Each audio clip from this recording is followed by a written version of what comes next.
Voilà, bonjour à tous pour la suite du chapitre 21. Aujourd'hui, nous avons juste démarré le chapitre 21 avec, enfin, j'allais dire l'introduction, non, il n'y a pas d'introduction, mais la première section. Et donc, nous continuons la lecture en enchaînant avec la section 2, page 556, chapitre 20, section 2, le don d'Hélice. C'est parti. Regarde toutes les breloques faites pour être pendues au corps, pour le couvrir ou pour son usage. Vois toutes les choses inutiles faites pour être vues par ses yeux. Pense à toutes les offrandes faites pour son plaisir, et souviens-toi que tout cela a été fait pour que paraisse beau ce que tu es. H-A-I-S. Emploierais-tu cette chose haïe pour rapprocher ton frère de toi et pour attirer les yeux de son corps? Apprends que tu ne lui offres qu'une couronne d'épines sans la reconnaître pour ce qu'elle est, mais en essayant de justifier l'interprétation que tu donnes de sa valeur par le fait qu'il accepte. Or, le don proclame toujours que ton frère ne vaut rien pour toi, comme le fait qu'il l'accepte et s'en réjouit témoigne du manque de valeur qu'il s'accorde à lui-même. S'ils sont véritablement donnés et reçus, les dons ne sont pas faits par des corps, car les corps ne peuvent ni offrir, ni accepter, ni donner, ni prendre. Seul l'esprit peut estimer, et seul l'esprit décide ce qu'il voudrait recevoir et donner. Et chaque don qu'il offre dépend de ce qu'il veut. Il ornera avec le plus grand soin la demeure qu'il a choisie, la préparant à recevoir les dons qu'il veut, en les offrant à ceux qui viennent à la demeure de son choix ou à ceux qu'il voudrait y attirer. Et là, ils échangeront leurs dons, offrant et recevant ce que leurs esprits jugent digne d'eux. Chaque don est une évaluation du receveur et du donneur. Il n'en est pas un qui ne voit la demeure de son choix comme un autel à lui-même.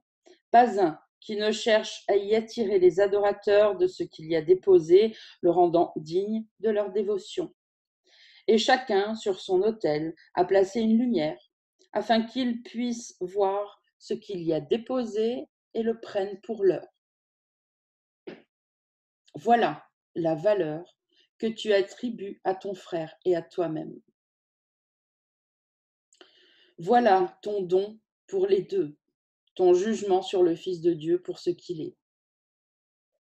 N'oublie pas que c'est ton Sauveur à qui le don est offert. Offre-lui les épines et tu es crucifié. Offre-lui les lys et c'est toi-même que tu libères. J'ai grand besoin de lys, car le Fils de Dieu ne m'a pas pardonné. Et puis-je lui offrir le pardon quand il m'offre des épines? Car celui qui offre des épines à quiconque est encore contre moi. Or, qui est entier sans lui? Sois son ami pour moi, afin que je sois pardonné et que tu puisses voir le Fils de Dieu entier. Mais regarde d'abord l'autel dans la demeure de ton choix et vois ce que tu as déposé là pour me l'offrir. Si ce sont des épines dont les pointes brillent vivement dans une lumière rouge sang, alors le corps est la demeure de ton choix. Et c'est la séparation que tu m'offres. Et pourtant, les épines ont disparu. Regarde-les maintenant d'encore plus près et tu verras que ton autel n'est plus ce qu'il était. Tu regardes encore avec les yeux du corps et ils ne peuvent voir que des épines. Or, tu as demandé et reçu une autre vue. Ceux qui acceptent pour l'heure le but du Saint-Esprit partagent aussi sa vision. Et ce qui lui permet de voir son but irradié de chaque autel t'appartiennent maintenant aussi bien qu'à lui. Il ne voit pas d'étrangers, seulement de très tendres et très chers amis. Il ne voit pas d'épines, mais seulement des lys, brillant dans la douce lumière de la paix qui luit sur tout ce qu'il regarde et aime. À Pâques, regarde ton frère avec des yeux différents. Tu m'as pardonné. Or, je ne peux pas utiliser les lys dont tu m'as fait don tant que tu ne les vois pas. Pas plus que tu ne peux utiliser ce que j'ai donné, à moins de le partager. La vision du Saint-Esprit n'est pas un don futile, ce n'est pas un jouet dont on s'amuse un moment puis qu'on met de côté. Écoute et entends cela attentivement et ne pense pas que ce ne soit qu'un rêve, une pensée en l'air pour te divertir ou un jouet que tu ramasserais de temps à autre puis mettrais de côté. Car si c'est ce que tu fais, c'est ce qu'elle sera pour toi. Tu as la vision maintenant pour regarder passer toutes les illusions. Elle t'a été donnée pour que tu ne vois ni épine, ni étranger, ni obstacle à la paix. La peur de Dieu n'est rien pour toi maintenant. Qui a peur de regarder les illusions, connaissant que son Sauveur est à ses côtés?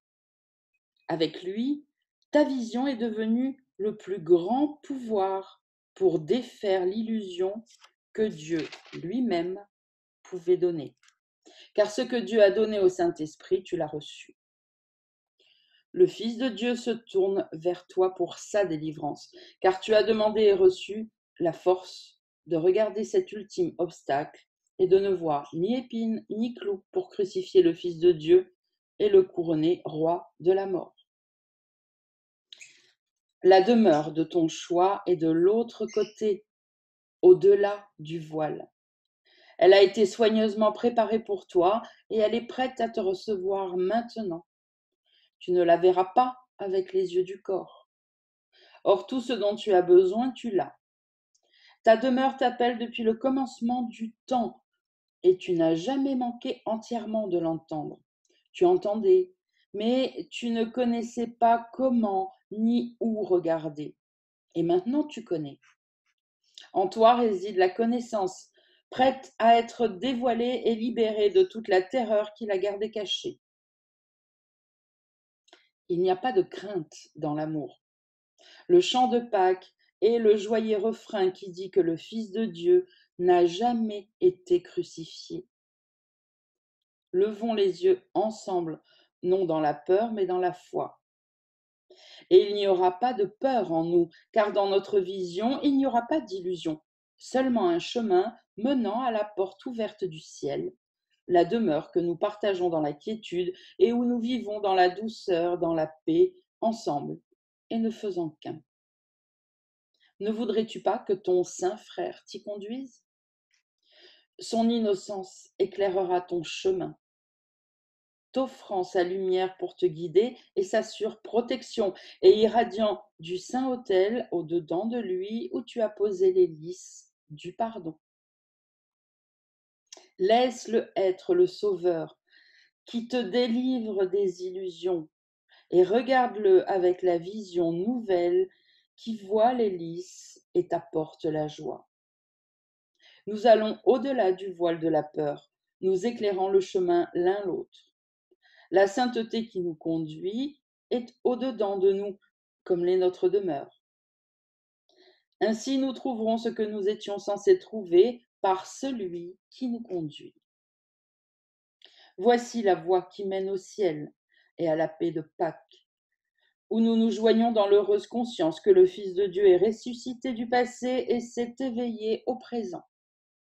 Maintenant, il est libre, illimité dans sa communion avec tout ce qui est au-dedans de lui.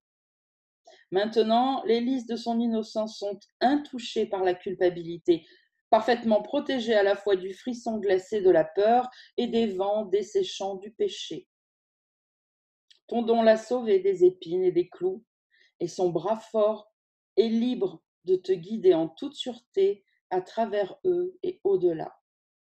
Va avec lui maintenant, en te réjouissant, car le Sauveur qui te délivre des illusions est venu t'accueillir et te ramener chez toi avec lui. Voici ton Sauveur et ton ami, délivré de la crucifixion par ta vision libre de te conduire maintenant là où il voudrait être. Par ta vision et libre, de te conduire maintenant là où il voudrait être. Il ne te quittera pas plus qu'il n'abandonnera le Sauveur à sa douleur. Et c'est avec joie que toi et ton frère, irez ensemble sur le chemin de l'innocence, chantant tout en contemplant la porte ouverte du ciel et reconnaissant la demeure qui vous appelait. Donne joyeusement à ton frère la liberté et la force de t'y conduire. Et viens devant son saint autel où attendent la force et la liberté, offrir et recevoir la radieuse conscience qui vous ramène chez vous. La lampe est allumée en toi pour ton frère, et par les mains qui la lui ont donnée, tu seras conduit, passer la peur, jusqu'à l'amour. Regardez l'avant-dernière phrase. Il parle de conscience. C'est très important de comprendre ça. Et vient devant son saint autel où attendent la force et la liberté, offrir et recevoir la radieuse conscience qui vous ramène chez vous. C'est la conscience des choses qui ramène chez vous. Vous voulez chercher souvent, on veut chercher souvent, parce que j'ai fait pareil, sur le chemin des choses vraies en soi. Les illusions ne sont pas vraies en soi, donc déjà, souvent quand on cherche là, on ne peut que se tromper. Et la vérité a beau être vraie en elle-même, si on n'en a pas conscience, eh ben, c'est comme si elle n'était pas là, c'est ce qu'il nous dit tout le temps. Donc, c'est la conscience qu'on cherche à atteindre. Offrir et recevoir la radieuse conscience qui vous ramène chez vous. C'est en prenant conscience de quelque chose qu'on a décidé de suivre, de croire, d'écouter, qu'on va en faire l'expérience. Donc ça marche pour la vérité et ça marche pour les illusions, même si on fait l'expérience d'une illusion, mais un cauchemar, c'est bien ça. Hein, encore une fois, tout le monde a déjà vécu cette expérience, de faire un cauchemar dans son lit la nuit et de constater au réveil qu'il n'est pas là, qu'il n'a jamais été là. C'est pareil. Et pourtant, à ce moment-là, on pensait qu'il était là. Est-ce que quelqu'un a des questions avant que je continue? Oui, Sandrine, j'ai une question. Comment on peut prendre conscience de la vérité si on ne sait pas, si on ne se souvient plus de ce que c'est? Comment on peut du coup prendre conscience pour en faire l'expérience si on a oublié de ce que c'est? Très bonne question. En l'acceptant. Donc juste avoir la foi? Ouais. Okay. C'est-à-dire que le truc du départ, c'est tu tombes sur... bon, je prends le courant miracle, hein, même s'il y a plein d'autres choses qui peuvent amener aussi à parler de vérité, mais bon. Tu ouvres le courant miracle pour la première fois. Je comprends rien en général, pas grand-chose, mais il y a un truc qui te dit c'est ça. Donc j'ai envie, je comprends rien, mais j'ai envie d'y retourner, d'essayer de comprendre, ou par moi-même, ou je vais chercher quelqu'un qui va m'expliquer, etc. Bon, bref. Et au bout d'un moment, tu décides, on fait tout ça dans la vie pour tout, en fait. Tu décides que, ouais, tu n'arrives pas encore à bien comprendre pourquoi, mais tu dis, non, mais ça, ouais, ça me parle, moi, ça, c'est ça que je veux suivre, cette idée, en tout cas. D'ailleurs, même quand on se trompe, des fois, c'est ce qu'on fait. On veut suivre cette idée que cette personne est bonne, que cette religion est bonne, que machin. Et après, on suit l'idée. Et en fait, on le fait tout, je vous dis, pour tous les domaines, même les petites décisions. Donc ça, personne ne peut te forcer à le faire. Personne ne peut forcer personne à rien. Voilà, c'est pour ça que ça ne sert à rien d'essayer d'aller, au début, on a cet élan, d'essayer d'aller convaincre des gens à dire tiens, je t'offre même le courant miracle, lis-le. Ça ne sert à rien. Puisque si la personne décide que non, que ça ne lui parle pas, qu'elle ne trouve pas ça vrai, pas ça juste et qu'elle n'a pas envie de le suivre, elle peut le lire, le comprendre intellectuellement, ça n'apportera rien. Voilà. Mais toi qui es là et qui prends connaissance du message de Jésus, à un moment donné, quand tu comprends voilà, ce qu'on est en train de lire et par rapport à la question que tu vas poser, mais comment je fais? Je ne me souviens pas. Et oui, tu es en train d'apprendre. Et donc Jésus le dit très bien, à un moment donné, il va falloir que tu l'acceptes. C'est le seul moyen, c'est l'acceptation. L'acceptation de l'expiation, c'est-à-dire de la correction, l'acceptation de la vérité. Et à partir du moment où tu acceptes le message, alors il faut devenir soumis.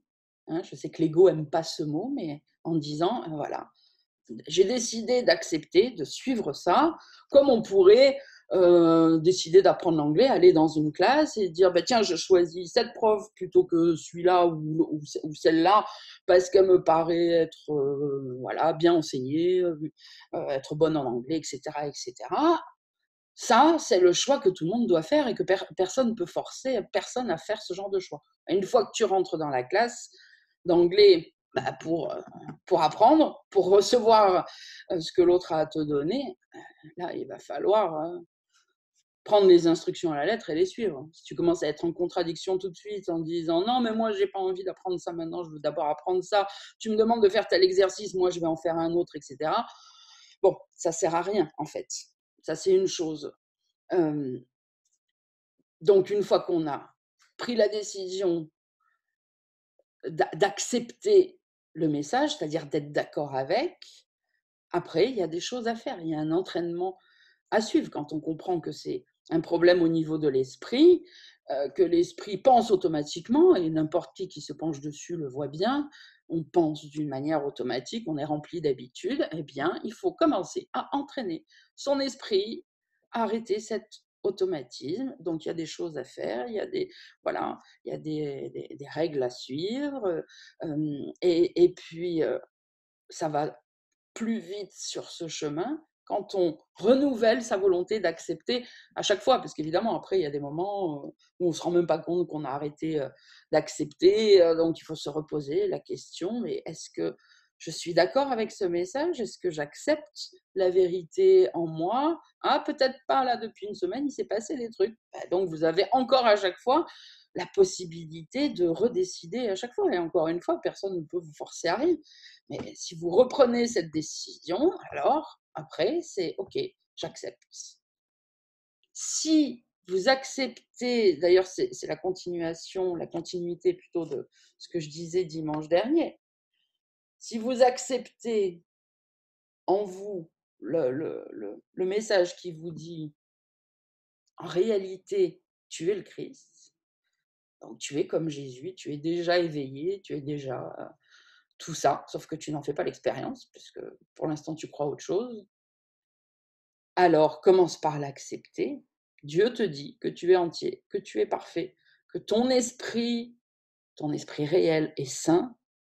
Alors, vis ta vie, ta semaine, en te disant à chaque fois, en observant la manière automatique de réagir à toutes ces choses du quotidien, en disant non, mais ça, je réagissais comme ça ou je disais ça avant parce que je croyais que j'étais qui je croyais être.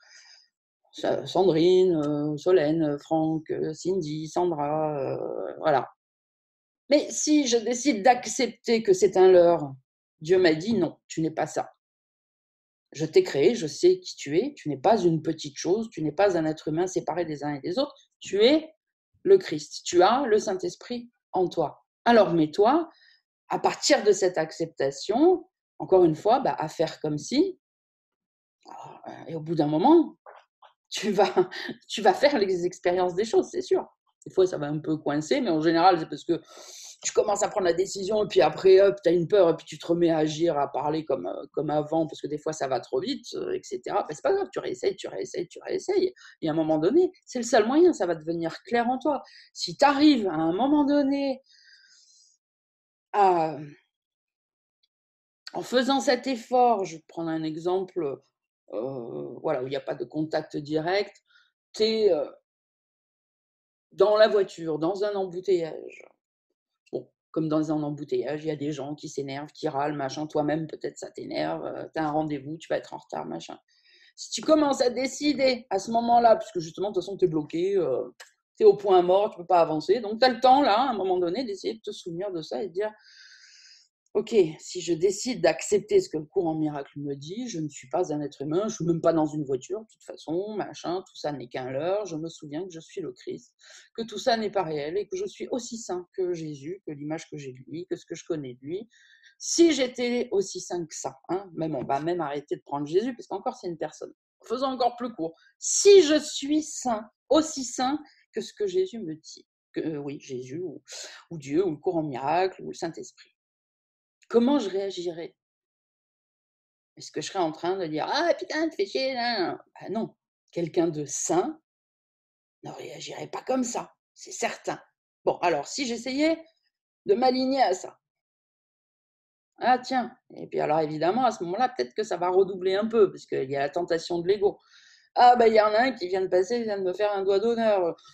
Il fait chaud, peut-être j'ai les vitres ouvertes, et puis dans un autre sens, j'entends que je me fais insulter, etc., etc. Je vois bien que le personnage, l'ego auquel je suis identifié, prend la parole tout de suite, a envie de répondre quelque chose, ou de se défendre, ou d'insulter aussi, ou alors de se mettre à pleurer, de dire oh mais j'ai rien fait, enfin peu importe dans quel sens. Bon, si je suis sain, est-ce que je vais, est-ce que c'est comme ça que je réagirai? Non, allez, je vais faire comme si. Et je vous assure que si vous le faites vraiment, sincèrement, à un moment donné, vous allez le sentir. Ça va s'ouvrir, ça ne sera pas un contrôle de votre part. Si vous insistez pour peut-être pendant un quart d'heure, 20 minutes, une demi-heure, à chaque fois reprendre l'esprit quand vous voyez qui se bat, le ramener en disant non, si je suis un pur esprit sain, parfait, on m'insulte, aucune importance, je n'ai même pas envie de répondre, et en plus, voilà, moi je suis avec le Saint-Esprit, ça ne m'intéresse pas ce qui se passe, les pensées viennent me dire tu vas être en retard et tout, mais si le monde n'existe pas, si je ne suis pas là, donc ça m'indiffère complètement.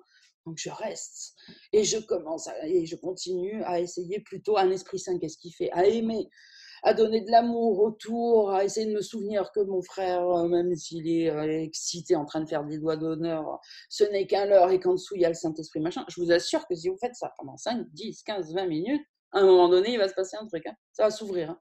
Vous allez le ressentir. Les cieux vont s'ouvrir, hein, pas au-dessus de votre tête, mais à l'intérieur.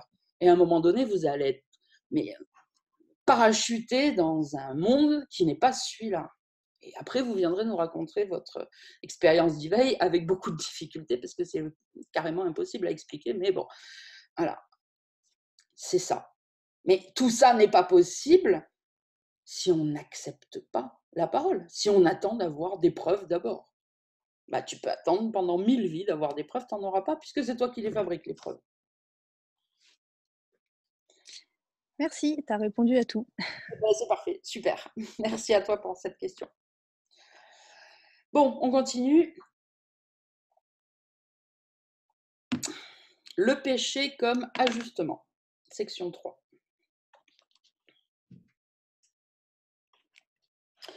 La croyance dans le péché est un ajustement.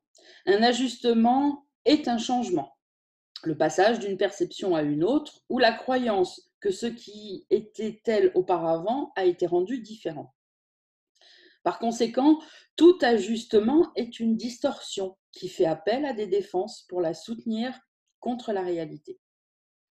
La connaissance ne requiert aucun ajustement et, de fait, se perd si le moindre passage ou changement est entrepris, car cela la réduit aussitôt à une simple perception, une façon de voir, dans laquelle la certitude est perdue et le doute est entré. Une condition ainsi détériorée nécessite des ajustements parce qu'elle n'est pas vraie. Qui a besoin de s'ajuster à la vérité qui n'en appelle pas qu'à ce qu'il est pour comprendre? Les ajustements de toutes sortes sont de l'ego, car l'ego croit fixement que toutes les relations dépendent des ajustements pour faire d'elles ce qu'il voudrait qu'elles soient. Les relations directes, où il n'y a aucune interférence, sont toujours considérées comme dangereuses. L'ego, qui s'est lui-même nommé médiateur de toutes les relations, fait tous les ajustements qu'il estime nécessaires, puis il les interpose entre ceux qui voudraient se rencontrer pour les garder séparés et empêcher leur union. C'est cette interférence étudiée qui fait qu'il t'est difficile de reconnaître ta relation sainte pour ce qu'elle est. Ceux qui sont saints, suite de ce que j'ai dit, et puis vous allez pouvoir stabiloter cette phrase, ceux qui sont saints n'interfèrent pas avec la vérité. Ceux qui sont saints n'interfèrent pas avec la vérité. Et ils n'en ont pas peur, car c'est au-dedans de la vérité qu'ils reconnaissent leur sainteté, se réjouissant de ce qu'ils voient. Ils la regardent directement, sans essayer de s'ajuster à elle ou elle à eux. Ainsi, ils voient qu'elle était en eux, n'ayant pas d'abord décidé où il voulait qu'elle soit. En regardant, ils ne font que poser une question, et c'est ce qu'ils voient qui leur répond. Tu fais le monde et tu t'ajustes ensuite à lui et lui à toi. Et il n'y a pas non plus de différence entre toi et lui dans ta perception qui a fait l'un et l'autre. Or, il reste une question simple qui exige une réponse. Aimes-tu ce que tu as fait? Un monde de meurtre et d'attaque, dans lequel tu te ferais timidement un chemin parti d'incessants dangers, seul et effrayé, d'incessants dangers, seul et effrayé, espérant au mieux que la mort attendra encore un peu avant de te rattraper et que tu disparaisses. Tu as inventé cela. C'est une image de ce que tu penses être, de la façon dont tu te vois. Un meurtrier est effrayé, et ceux qui tuent craignent la mort. Ces pensées effrayantes, ce sont celles de ceux qui voudraient s'ajuster à un monde que leurs ajustements ont rendu effrayant. Et à partir de ce qui est triste au-dedans, ils regardent tristement au dehors et y voient la tristesse. Un petit coup de stabilo sur celle-là, parce que, évidemment, après, on peut remplacer cet adjectif qualificatif par n'importe quel autre et ça marche. C'est, si tu vois la tristesse dans le monde, des raisons d'être triste, tu le regardes à partir de ta propre tristesse. Sinon, tu ne le verrais pas. Si tu le regardais à partir de la sainteté en toi, tu ne pourrais pas voir de tristesse. Si tu regardais à partir de l'acceptation totale du message sans preuve, tu ne pourrais pas voir de tristesse. Tu te souviendrais tout de suite, et quel que soit ton niveau, ah ben non, que c'est une illusion. Et donc ça marche avec n'importe quoi. Et à partir de ce qui est en colère au-dedans, il regarde d'une manière très coléreuse en dehors, et il voit la colère partout. Ça marche avec n'importe quoi. Vous pouvez prendre n'importe lequel.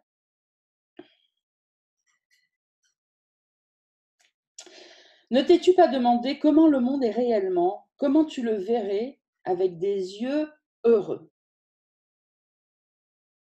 Des yeux heureux, des yeux sains. Là, c'est pareil, c'est le même exemple. Le monde que tu vois n'est qu'un jugement sur toi-même. Il n'est pas là du tout. Or, le jugement lui impose une sentence, le justifie et le rend réel.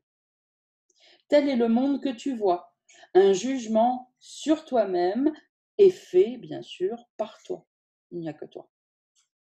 Cette image maladive de toi-même, qui est son image et qui l'aime, l'ego la préserve avec soin et la place à l'extérieur de toi, dans le monde.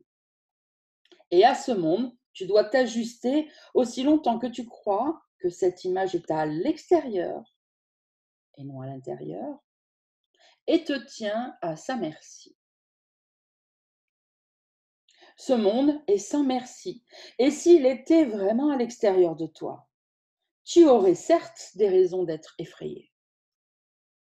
Or, c'est toi qui l'as fait sans merci. Et si maintenant sa nature sans merci semble être dans tout ce que tu vois, elle peut être corrigée. Qui, dans une relation sainte, peut longtemps rester non saint? Le monde que voient ceux qui sont saints ne fait qu'un avec eux, tout comme le monde que regarde l'ego est pareil à lui. Le monde que voient ceux qui sont saints est beau, parce qu'ils voient en lui leur innocence. Ils ne lui ont pas dit ce qu'il était, ils n'ont pas fait d'ajustement pour convenir à leurs ordres. Dans un murmure, ils lui ont doucement demandé « Qu'es-tu » Et celui qui veille sur toute perception a répondu « Ne prends pas le jugement du monde pour réponse à la question « Que suis-je » Le monde croit dans le péché. Mais la croyance qu'il a fait telle que tu le vois n'est pas extérieure à toi. Ne cherche pas à faire que le Fils de Dieu s'ajuste à son insanité. Il y a un étranger en lui qui est entré par mégarde dans la demeure de la vérité et qui en sortira. On peut se la souligner, celle-là aussi. Il y a un étranger dans l'esprit du Fils de Dieu, hein, sous-entendu. Il y a un étranger dans votre esprit qui est entré par mégarde, alors que votre esprit, au départ, était la demeure de la vérité. Il est entré par mégarde, mais il sortira. Tant que vous croyez que vos pensées sont vos pensées, là réside tout le problème. Le jour où on a capté que l'ego, qui n'est pas qui je suis, pense en moi, la voie s'ouvre. Il faut quand même du travail, ça ne se fait pas comme ça, mais la voie s'ouvre. Sauf que vous croyez encore que je me dis que, combien de fois j'entends ça? Je me suis dit que moi. À ce moment-là, vous avez oublié, parce qu'encore une fois, vous croyez que l'ego, c'est quand vous êtes très méchant, et le Saint-Esprit, c'est quand vous êtes très gentil. Et puis qu'entre-temps, donc à 95%, c'est moi, je. Donc, quand vous voulez bien accepter, vous voyez, ça s'additionne. Si vous acceptez au départ, alors évidemment, comme je vous ai dit au début, il faut peut-être se le répéter souvent, voilà, que la parole de Dieu, la parole de Jésus, la parole du cours en miracle. Je suis saint, entier, je ne suis pas là, je ne suis pas qui je croyais. Et que donc, rien de ce qui sort de ma bouche, de mes comportements qui n'est pas saint et pur amour n'est moi, alors je remets en question toutes mes pensées, et je m'aperçois évidemment au début qu'à 99%, c'est l'ego qui a pris le contrôle de mon esprit, donc c'est l'ego tout le temps. Alors, encore une fois, évidemment, au début, dans le feu de l'action, hein, au début, c'est pas dans le feu de l'action qu'on y arrive, c'est plutôt ce qu'on atteint à force de beaucoup de travail. Dans le feu de l'action, personne ne vous demande au début de vous souvenir que c'est l'ego qui pense en vous. Vous êtes dans le feu de l'action, vous réfléchissez pas, vous êtes téléguidé. Mais par contre, quand on a la volonté d'être un étudiant du cours en miracle, à un moment donné, on fait une pause. Que ça soit un quart d'heure après, le soir ou à la fin de la semaine, peu importe, mais vous revoyez le truc en disant non. Est-ce que c'était sain? Est-ce que c'était rempli d'amour? Non. Donc, ce n'était pas moi qui étais en train de penser à ce moment-là, puisque moi, je suis sain. C'est tout. Bah donc, qu'est-ce que je fais? Bah, je vais le pardonner, je vais le donner à Jésus qui me dit, donne-moi les péchés de l'ego. Moi, je sais comment t'en débarrasser. Ne les juge pas, tu vas les garder, tu vas les enfoncer encore plus profondément. Donne-moi-les. Souviens-toi qui tu es. Non, c'est pas toi qui as pensé ça. Mais seulement, le problème, je vous dis, c'est ça, c'est que vous n'êtes pas convaincus tous de ça. Et c'est pour ça qu'après, c'est une oh, c'est pas bien ce que j'ai fait, oh, je me juge, oh, je suis nulle, machin. Et vas-y, ça continue. Bah, ça aussi, est-ce que c'est une pensée sainte? Non, bah donc elle n'est pas de vous. Arrêtez de dire je. Je pense que, j'ai pensé que, j'ai réfléchi à. Il y a un imposteur dans votre esprit. Vous prenez pour vous et vous dites je à tout bout de champ. Remettez en question. Point. Tant que vous passerez pas au crible tout, vous ferez bananer à un moment donné, c'est sûr. Voilà. Sandrine, oui. C'est Marie-Micheline. Est-ce que, je ne sais pas si ça pourrait, si au lieu de dire je, on pourrait dire notre personnage non, comme Marie-Micheline, non, ça ne pourra pas. Marie-Micheline, parce que tu vois, pour l'instant, mais merci pour ta question, tu mets l'importance sur la forme, s'en fout. Ouais. Okay. Pas en changeant de mots que ça va changer, c'est en changeant de conscience. Plutôt, laisse-toi dire spontanément, je me suis dit que, parce que ça c'est la formule. Hein. Ça c'est la formule. Moi à l'époque, hein, quand je m'entendais dire ça 1000 fois par jour, comme tout le monde, hein, et souvent quand j'ai des discussions avec vous, surtout quand ça va pas, et que vous voulez essayer d'expliquer pourquoi vous avez fait ça. Oui, mais je me suis dit que, oui, mais je me suis dit que. Bon, voilà, c'est.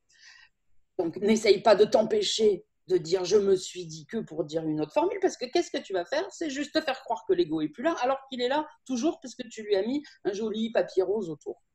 C'est pas ça. Prends conscience, juste. Qu'est-ce que j'ai dit juste avant? Le seul moyen de s'en débarrasser, c'est le pardon. Pas d'essayer de changer la forme, d'essayer de changer de comportement, machin, tu vois. Donc, observe, je me suis dit que, j'ai pensé que, observe chaque pensée, observe-les. Il n'y a pas d'autre moyen, il n'y en a pas d'autre. Et prends conscience. Ah, c'est l'ego qui a pensé ça. Comme on en revient tout le temps, et encore une fois, c'est l'article que j'ai publié sur le nouveau groupe, là, mais que vous connaissez dans l'ancien, enfin bon, bref, qui tourne en boucle, et d'ailleurs, on en a parlé pas longtemps dans les chapitres. Les idées ne quittent pas leur source, si vous comprenez ça. Donc, une pensée de tristesse, de peur, de flagellation, de honte, de culpabilité, de méchanceté, de machin, est-ce que la source peut être une source sainte? Non. Donc, c'est l'autre. Il n'y en a que deux. Et là, on le voit, on le regarde, dès qu'on peut, le plus vite possible. Après, je vous dis, c'est comme tout, à force d'entraînement, ça ira de plus en plus vite. Au début, il faut du temps, je vous dis, ça ne sera pas tout de suite, ça sera peut-être le soir seulement, ou peut-être 2 jours après, parce que vous ne vous rendez même pas compte. C'est pas grave. À partir du moment où vous vous en rendez compte, c'est le bon moment. Et de dire, oh putain, mais non. Parce que, tu vois, Marie-Micheline, c'est pas pour ne pas le refaire. Non. C'est pour prendre conscience. Et quand tu prends conscience et qu'après tu appliques le pardon, tu ne peux pas t'empêcher de le faire ou de ne pas le faire. Mais si tu prends conscience que tu pardonnes, à force, l'ego, il est défait par le Saint-Esprit puisque tu lui demandes de défaire ça en toi. Et puis, tu vas toi-même t'apercevoir au bout d'un moment, alors pas que tu le fais plus parce qu'il faut vraiment des années, mais même moi, je le fais encore des fois. Alors, par contre, comparé à avant, je le fais très rarement. Donc, tu vas t'apercevoir ou que tu le fais de moins en moins, ou alors que tu le fais plus dans telle situation parce que c'est lié à d'autres croyances inconscientes auxquelles tu crois plus. Donc voilà, et puis tu vas voir que dans d'autres situations, tu le fais encore quand même. Là encore, c'est après tout était imbriqué. Mais n'essayez pas de changer vos comportements, vos façons de faire, vos mots. N'essayez pas de faire une posture en fait pour paraître sain, pour essayer de... Ça ne s'en va pas ni en 15 jours, ni en 2 mois, il faut des années de pratique. Mais par contre, sur ces années de pratique, il y a des tas de cadeaux qui arrivent au fur et à mesure. Parce que si tu prends conscience et si tu le fais de moins en moins, parce que finalement, qui en souffre le plus? C'est toi. C'est la personne qui le pense, qui le dit. L'autre, peut-être, sur le moment, tu dis une vacherie, ça lui fait un pic, mais enfin, en règle générale, lui, il est dans son esprit. Au pire, il quitte la pièce, il ne te voit plus, il y pense pendant 1 heure, et puis après, il s'en fout, il fait autre chose. Mais toi, c'est toi qui vas continuer à en souffrir. Donc, si sur ce chemin, tu cesses, tu enlèves ça un petit peu, c'est toi le premier bénéficiaire, en fait. Voilà, tu comprends? Merci.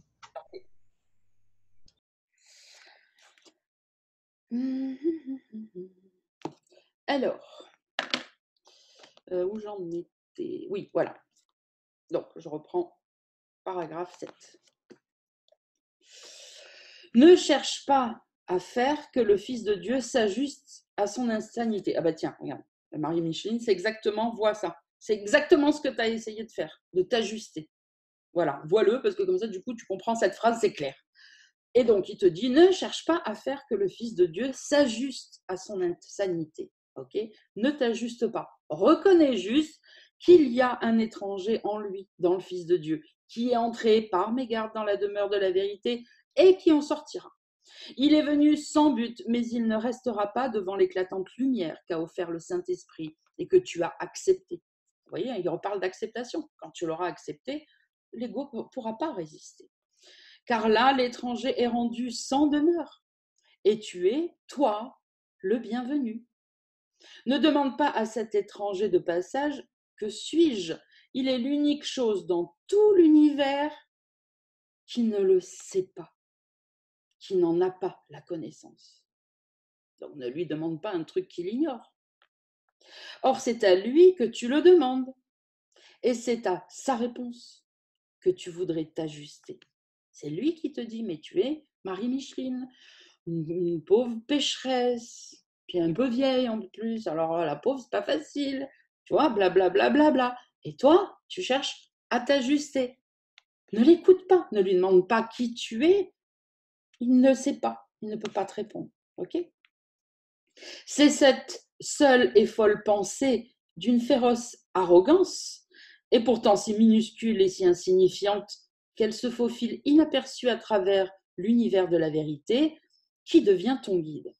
C'est vers elle que tu te tournes pour demander la signification de l'univers. Et à l'unique chose aveugle dans tout l'univers voyant de la vérité, tu demandes « Comment dois-je regarder le Fils de Dieu ?» À une chose totalement dépourvue de jugement, demande-t-on un jugement? Et si tu l'as fait, voudrais-tu croire la réponse et t'y ajuster comme si c'était la vérité? Le monde que tu regardes est la réponse qu'elle t'a donnée, et tu lui as donné le pouvoir d'ajuster le monde pour rendre sa réponse vraie. Tu as demandé à cette bouffée de folie la signification de ta relation non sainte, et tu l'as ajustée en fonction de sa réponse insane. À quel point cela t'a-t-il rendu heureux?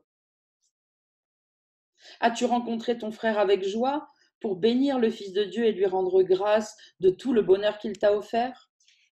As-tu reconnu en ton frère le don éternel de Dieu pour toi?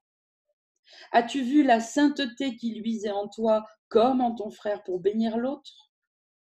Voilà le but de ta relation sainte. Ne demande pas quels sont les moyens de l'atteindre à l'unique chose qui voudrait encore qu'elle soit non sainte. Ne lui donne pas le pouvoir d'ajuster les moyens et la fin. Des prisonniers qui sont liés depuis des années à de lourdes chaînes, affamés, émaciés, faibles et épuisés, qui ont les yeux plongés depuis si longtemps dans les ténèbres qu'ils ne se souviennent plus de la lumière, ne sautent pas de joie à l'instant même où ils sont libérés. Il leur faut un certain temps pour comprendre ce qu'est la liberté. Tu cherchais faiblement à tâtons dans la poussière, et tu as trouvé la main de ton frère, incertain si tu devais la lâcher ou t'agripper à la vie oubliée depuis si longtemps. Serre-la plus fort et lève les yeux sur ton fort compagnon en qui réside la signification de ta liberté. Il semblait être crucifié à côté de toi, et pourtant, sa sainteté était restée intouchée et parfaite, et avec lui à tes côtés, tu entreras ce jour même dans le paradis et tu connaîtras la paix de Dieu. Telle est ma volonté pour toi et ton frère, et pour chacun de vous, l'un pour l'autre et pour lui-même. Ici, il n'y a que sainteté et jonction sans limite, car qu'est-ce que le ciel, sinon l'union directe et parfaite, et sans le voile de la peur sur elle? Ici, nous sommes un, et le regard que nous posons l'un sur l'autre et sur nous-mêmes est d'une parfaite douceur. Ici, toute pensée de séparation entre nous devient impossible. Toi qui étais prisonnier dans la séparation, tu es maintenant rendu libre dans le paradis. Et c'est ici que je voudrais m'unir à toi, mon ami, mon frère et mon soi. Le don que tu as fait à ton frère m'a donné la certitude que notre union est proche. Partage donc cette foi avec moi et connais qu'elle est justifiée. Il n'y a pas de crainte dans l'amour parfait parce qu'il ne connaît pas le péché et qu'il doit voir les autres comme il se voit lui-même. Regardant au-dedans avec charité, que peut-il craindre au dehors? Les innocents voient la sécurité et ceux qui ont le cœur pur voient Dieu au-dedans de son Fils et se tournent vers le Fils pour qu'il les conduise au Père. Et où irait-il ailleurs que là où c'est leur volonté d'être? Maintenant, toi et ton frère, vous conduirez l'un l'autre vers le Père, aussi sûrement que Dieu a créé son Fils saint et l'a gardé ainsi. En ton frère est la lumière de la promesse éternelle d'immortalité que Dieu t'a faite. Vois-le sans péché et il ne peut y avoir de peur en toi. Bon ben, c'est clair, il me semble. Allez, un petit coup de stabilo sur la dernière phrase. Vois-le sans péché Et il ne peut y avoir de peur en toi. Oh. Des questions?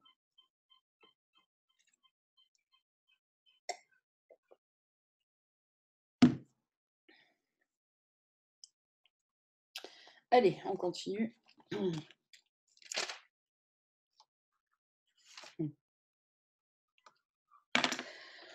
Section 4. Entrée dans l'arche. Rien ne peut te blesser à moins que tu ne lui donnes le pouvoir de le faire. Oh bon, allez, on commence. Hop, mettez-vous-le en gros, certains là. Et j'ai même envie de rajouter, souviens-toi que rien de ce que Dieu n'a pas créé ne peut t'atteindre. Quand tu crois que le monde te blesse, qu'une pensée te blesse, qu'un frère a dit, a fait quelque chose, et que tu ne peux pas faire autrement que de sombrer dans la dépression, souviens-toi que si tu es le Fils de Dieu, rien de ce que Dieu n'a pas créé ne peut avoir d'emprise sur toi. Rien.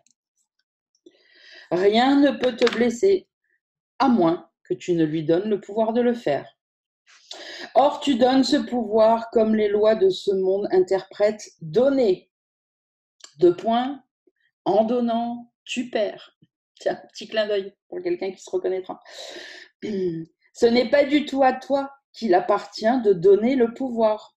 Le pouvoir est de Dieu, donné par lui et réveillé à nouveau par le Saint-Esprit, qui connaît qu'en donnant, tu gagnes.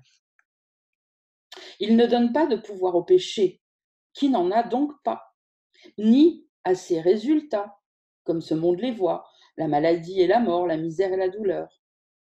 Ces choses ne se sont pas produites parce que le Saint-Esprit ne les voit pas et qu'il ne donne aucun pouvoir à leur source apparente.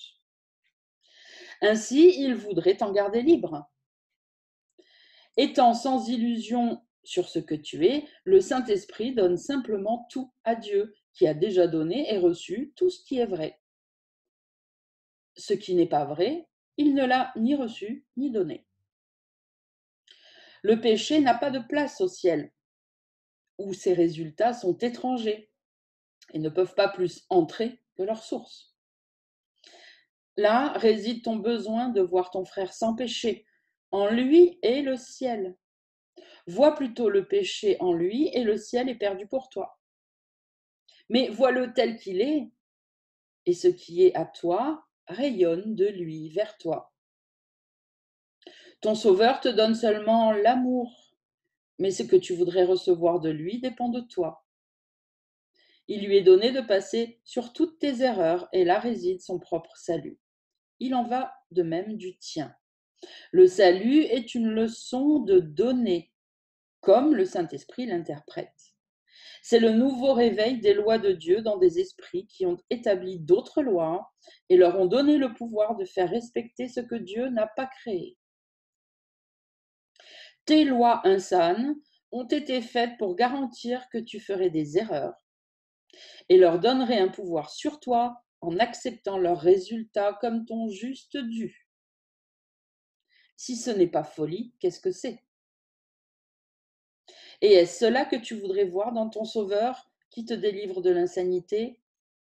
Il est aussi libre de cela que tu l'es, et dans la liberté que tu vois en lui, tu vois la tienne. Car cela, vous le partagez. Ce que Dieu a donné obéit à ses lois, et seulement aux siennes. Il n'est pas possible non plus que ceux qui les suivent subissent les résultats de toute autre source. Ceux qui choisissent la liberté ne font l'expérience que de ses résultats. Leur pouvoir est de Dieu, et ils le donnent seulement à ce que Dieu a donné pour le partager avec eux. Rien d'autre ne peut les toucher, car ils ne voient que cela, partageant leur pouvoir conformément à la volonté de Dieu. Et c'est ainsi que leur liberté est établie, une faute de frappe, est établie et maintenue. Elle est soutenue à travers toutes les tentations d'emprisonner ou d'être emprisonné. C'est à ceux-là qui ont appris ce qu'est la liberté que tu devrais demander ce qu'est la liberté. Ne demande pas aux moineaux comment l'aigle prend son essor, car ceux qui ont de petites ailes n'ont pas accepté pour eux-mêmes le pouvoir de partager avec toi. Ceux qui sont sans péché donnent comme ils ont reçu. Vois donc en ton frère le pouvoir de l'impeccabilité et partage avec lui le pouvoir de la délivrance du péché que tu lui as offerte.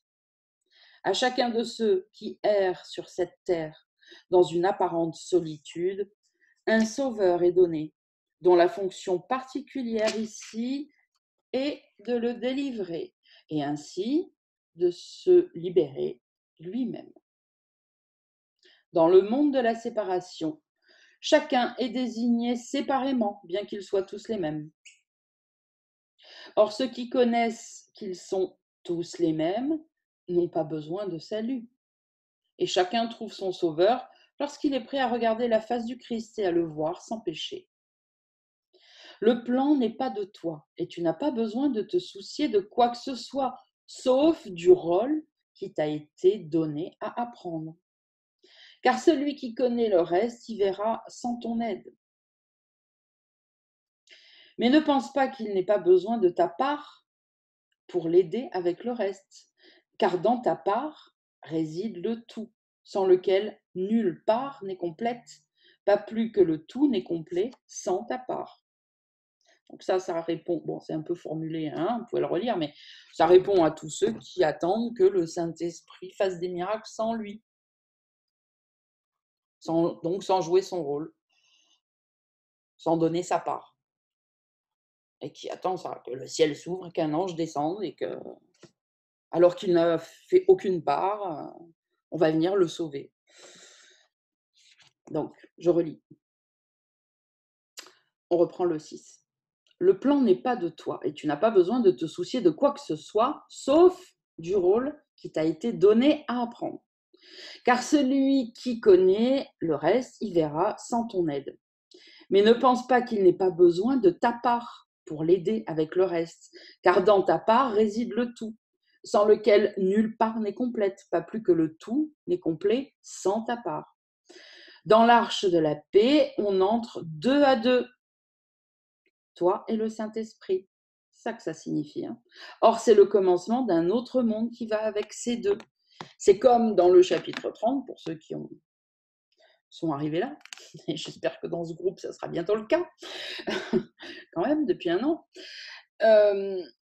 Quand il nous dit, après les règles pour la décision, comprends bien que tu ne penses jamais seul, et quand deux sont réunis, hein, puisque souvent ça a été interprété, bon, on peut aussi s'en servir comme ça, tout n'est que symbolique, mais ça a tout souvent été interprété, deux sont réunis, c'est-à-dire deux personnes illusoires dans le monde. Non, quand deux sont réunis, c'est-à-dire le Fils de Dieu et le Saint-Esprit, au lieu de se réunir avec l'ego, alors la paix arrive, enfin je ne sais plus la formule, bon bref, peu importe.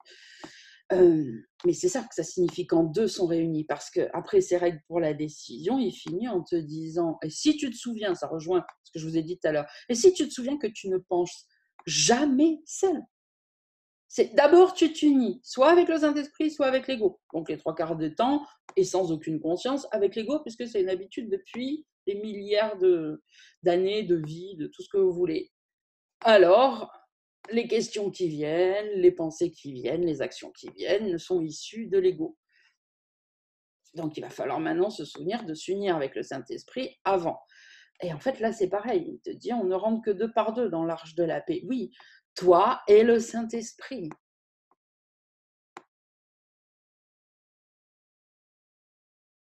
On ne pense jamais seul. On ne peut rien faire seul. On décide toujours de s'unir avec un système de pensée. On ne peut pas être à part. Ok ? Donc, dans l'arche de la paix, on entre 2 à 2. Or, c'est le commencement d'un autre monde qui va avec ces deux. Chaque relation sainte doit entrer là pour apprendre sa fonction particulière dans le plan du Saint-Esprit, maintenant qu'elle partage son but. Et tandis que ce but s'accomplit, un nouveau monde surgit, dans lequel le péché ne peut entrer, mais où le Fils de Dieu peut entrer sans crainte, et où il se repose un moment, pour oublier l'emprisonnement et se souvenir de la liberté. Comment peut-il entrer pour se reposer et se souvenir sans toi? Sauf si tu es là, il n'est pas complet. Et c'est de sa complétude qu'il se souvient là. Vois le but qui t'est donné. Ne pense pas que de pardonner à ton frère ne serve qu'à vous deux. Je redis. Ne pense pas que de pardonner à ton frère ne serve qu'à vous deux, car le monde nouveau repose tout entier entre les mains de chaque père qui entre ici pour se reposer. Et tandis qu'ils se reposent, la face du Christ luit sur eux, et ils se souviennent des lois de Dieu, oubliant tout le reste et n'aspirant qu'à voir ces lois parfaitement accomplies en eux-mêmes et en tous leurs frères. Penses-tu qu'une fois cela accompli, tu te reposeras sans eux? Tu ne pourrais pas plus en laisser un à l'extérieur que je ne pourrais te laisser et oublier une partie de moi-même. Peut-être te demandes-tu comment tu peux être en paix alors que tant que tu es dans le temps, il y a encore tant à faire avant que le chemin de la paix ne soit ouvert. Peut-être cela te paraît-il impossible, mais demande-toi s'il est possible que Dieu ait un plan pour ton salut qui ne marche pas. C'est quelque chose dont vous pouvez vous rappeler aussi quand vous êtes persuadé que le pardon ne... Ça va pas. Qu'est-ce que tu veux? J'arrête pas d'essayer de pardonner, ça marche pas. Donc ça marche pas. Je vais chercher autre chose. Hein, parce que le pardon, ça marche pas. Et si vous vous souvenez que c'est quand même juste Dieu qui l'a donné le plan pour le retour, en fait. Donc c'est peut-être pas le pardon qu'il faut remettre en question. Demande-toi s'il est possible que Dieu ait un plan pour ton salut qui ne marche pas. Une fois que tu auras accepté son plan, encore une fois, on parle d'acceptation, comme étant la seule fonction que tu veuilles remplir, il n'est rien d'autre que le Saint-Esprit n'arrangera pour toi sans effort de ta part. Il ira devant toi pour aplanir ton chemin, ne laissant sur ta route aucune pierre sur laquelle tu pourrais trébucher, aucun obstacle qui pourrait te barrer la route. Il n'est rien qui te sera refusé dont tu aies besoin. Il n'est pas une difficulté apparente qui ne fondra avant que tu ne l'atteignes. Tu n'as pas besoin de penser à quoi que ce soit, insoucieux de tout sauf du seul but que tu voudrais accomplir. Comme il t'a été donné, ainsi sera son accomplissement. La garantie de Dieu prévaudra contre tous les obstacles car elle repose sur la certitude et non sur les contingences. Elle repose sur toi. Et que peut-il y avoir de plus certain qu'un fils de Dieu? Bon, cet extrait, certains le connaissent puisque j'en ai une image, un machin, en fait, qui tourne souvent et que je publie régulièrement. Cette dernière section, vous pouvez vous la stabiloter en entier, hein, faire un petit astérix, quoi, et la relire. Hein. Puis voilà, comme je vous l'ai dit, que ce soit dans le groupe, sur ma page, enfin partout, ça fait bien longtemps que j'ai fait ça. Je l'ai copié avec une image, pas quoi, je l'ai publié déjà 1000 fois, donc ça tourne en boucle sur tous les groupes, les machins, les trucs. Sandrine, Oui. C'est Françoise, bonjour. Bonjour. En fin de compte, page 464, paragraphe 8, une fois que tu auras accepté son plan, et en fin de compte, je réalise, mais dis-moi si je me trompe ou pas, que le seul plan qui existe, c'est de m'unir au Saint-Esprit et que j'ai rien d'autre à faire que ça. Et que tout le reste... Oui, le plan, c'est le pardon. Et effectivement, pour pardonner, il faut se souvenir à un moment donné au Saint-Esprit. Il faut au moins se souvenir. Il te dit, ça n'existe pas, ça n'est pas réel. Mais le plan, c'est ça, c'est le pardon, de pardonner tout ce que tu croyais vrai et qui te fait souffrir. Toutes les illusions nous font souffrir. Donc, à chaque fois qu'on souffre, c'est parce qu'on est en train de croire à quelque chose qui n'est pas réel. Et donc, si tu te souviens du Saint-Esprit, tu vas te souvenir que, ah ben non, c'est pas vrai, puis tu vas pardonner. Hein, le plan, c'est ça, en fait. Et donc, en fin de compte, actuellement, ce que je suis en train de faire, c'est l'inverse.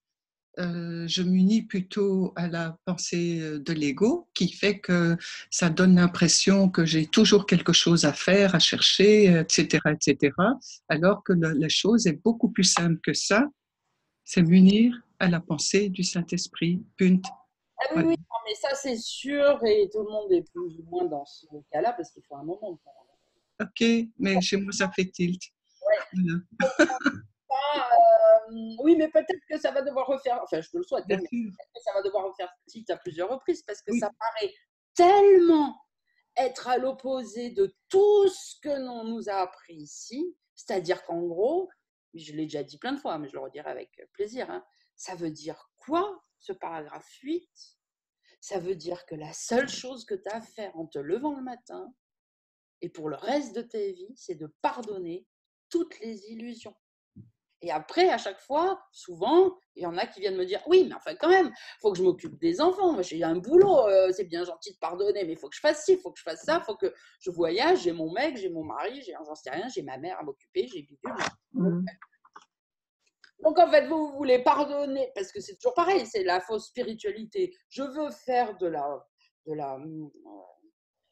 bon, je vais dire la pensée positive, c'est pas vraiment ça. Je sais bien que c'est pas aussi limité que ça ce que vous voulez faire, mais enfin, je veux faire de la magie en fait. Je veux trouver un moyen pour être heureuse dans mon illusion en fait. Donc, je veux bien y consacrer du temps à un moment donné, hein, voilà, mais pour après pouvoir m'occuper de mes illusions. Bon, déjà, parce que c'est ça en fait, ce qui n'est pas. Et je vous dis, il faut un moment hein, pour réussir à le comprendre vraiment et plus qu'intellectuellement. Parce que c'est inconcevable pour l'ego. Il y a toujours une pensée qui va venir dire mais non, mais tu peux pas faire que ça. Enfin, il va bien falloir que tu payes ton loyer, que tu ailles faire des courses, que machin, que truc. Eh ben oui, mais si tu es avec le Saint-Esprit, tu crois quoi? Que tu vas perdre connaissance et que tu vas t'en souvenir d'aller faire tes courses, de mettre de l'essence quand tu as besoin, de la même manière que si tu as envie de faire pipi, tu te lèves, tu vas. Enfin, tu pas besoin de. Sandrine, Oui. en fait, c'est utiliser toutes les illusions comme des occasions de pardon, tout simplement. On doit s'occuper de nos enfants, de son travail, de faire les courses, comme tu dis, ou de payer le loyer, mais c'est juste à chaque fois, c'est l'occasion de pardonner. Si on se dit, ah, je suis ric-rac pour payer mon loyer, ah bah tiens, je me pardonne la pensée de manque, c'est ça.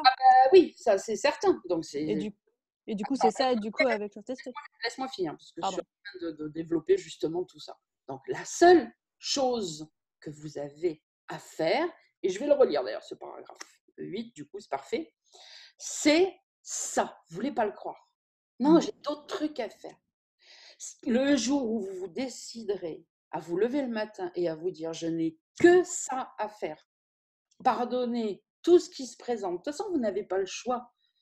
Ce qui est en train de se faire se fait. Si vous avez des enfants qui se lèvent et qui viennent vous demander de s'occuper d'eux, vous n'avez pas le choix.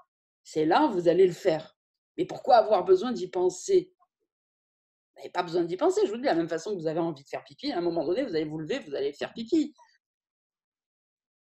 Si vous ne pensiez qu'à ça, ce serait votre seul but, c'est ce qui est demandé. Il y a un seul problème, une seule solution, Dieu l'a donné pour le retour au salut, c'est ne cherche qu'à te souvenir que c'est faux, que c'est irréel, et à le pardonner. Et toutes les occasions, de toute façon, te sont proposées. Tu n'as pas besoin de les chercher, les occasions, elles sont là. C'est qu'en règle générale, on les refuse souvent. Hein. Et quand on est inconscient, bah, on est complètement inconscient que ce sont des occasions de pardon. On prend ça pour autre chose, on dit il se passe ci, il se passe ça, bon bref. Mais il n'y a que ça. Si tu ne pensais qu'à ça du matin au soir, c'est-à-dire ne t'unir uniquement avec le Saint-Esprit et à pardonner, et donc là, je vais vous le relire ce qu'il dit, si tu ne faisais que ça, c'est-à-dire une fois que tu auras accepté son plan comme étant la seule fonction que tu veuilles bien remplir, il n'est rien d'autre que le Saint-Esprit n'arrangera pour toi sans aucun effort de ta part. Il ira devant toi pour aplanir ton chemin, ne laissant sur ta route aucune pierre sur laquelle tu pourrais trébucher, aucun obstacle qui pourrait te barrer la route. Il n'est rien qui te sera refusé dont tu aies besoin. Il n'est pas une difficulté apparente qui ne fondra avant que tu ne l'atteignes. Tu n'as pas besoin de penser à quoi que ce soit. Sois insoucieux de tout, sauf du seul but que tu voudrais accomplir, t'éveiller, te souvenir de qui tu es.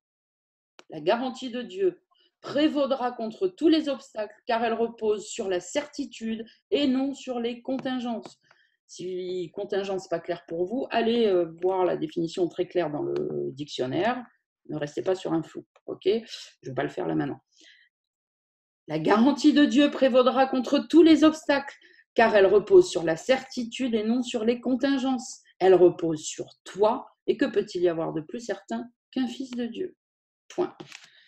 Tous ceux qui disent qu'ils ont compris le courant miracle et qui le suivent, alors s'ils l'ont compris et qu'ils le suivent, c'est comme ça qu'ils devraient agir. Ils ne devraient plus chercher à rien faire dans le monde, à ne suivre aucun autre but que celui-là. Ni à partir en voyage, ni à construire des maisons, ni à se marier, pas se marier, ou je sais pas quoi, ou changer de boulot, ou machin. Les choses viendront. Le Saint-Esprit aplanira ta route. Il barrera tous les obstacles qui pourraient te barrer la route. Rien ne te sera refusé dont tu aies besoin. Rien. Et vous voulez penser à toutes ces choses et les faire par vous-même. Et de temps en temps, allez vous occuper du Saint-Esprit. Et c'est pour ça que si vous allez de temps en temps vous occuper du Saint-Esprit, vous avez forcément le résultat au bout d'un moment. Donc il se passe des choses bien. Puisque de toute façon, les lois de Dieu sont justes. Donc si à un moment donné, vous y passez du temps, vous faites plus d'efforts, vous avez le retour, c'est sûr. Mais si à un moment donné, tout ce qui vous intéresse, c'est le monde et de vous occuper de l'illusion, au bout d'un moment, on s'occupe de l'illusion, on a les trucs de l'illusion qui reviennent, les effets de l'illusion qui reviennent, c'est normal. Voilà, ça ne peut pas être plus clair. Merci. Oui, pardon, je t'avais oublié ma cocotte, je t'en prie. Non, pas de problème. Hop, je vais faire le micro, clac, clac, clac. Bon, moi je dis qu'on s'arrête là pour aujourd'hui, parce que voilà, gardez bien ça en tête, relisez-le. Je vous dis, allez voir les mots dans le dico si c'est pas clair, pour bien comprendre en profondeur, restez pas sur une incertitude, une incompréhension. Et la semaine prochaine, on reprendra donc chapitre 5, les héros de l'éternité. Et c'est pareil, je le ferai quand même la semaine prochaine du coup, mais vous pouvez aller voir aussi la définition de ce mot, parce que c'est pas un mot qu'on a l'habitude d'utiliser. Ok, allez, les lumières, je vous souhaite une bonne semaine. Souvenez-vous, voilà, de ce dernier quart d'heure. On pourra en reparler sur le groupe, évidemment, sur tous les groupes d'ailleurs, parce que maintenant ça commence à... Voilà, que vous voulez.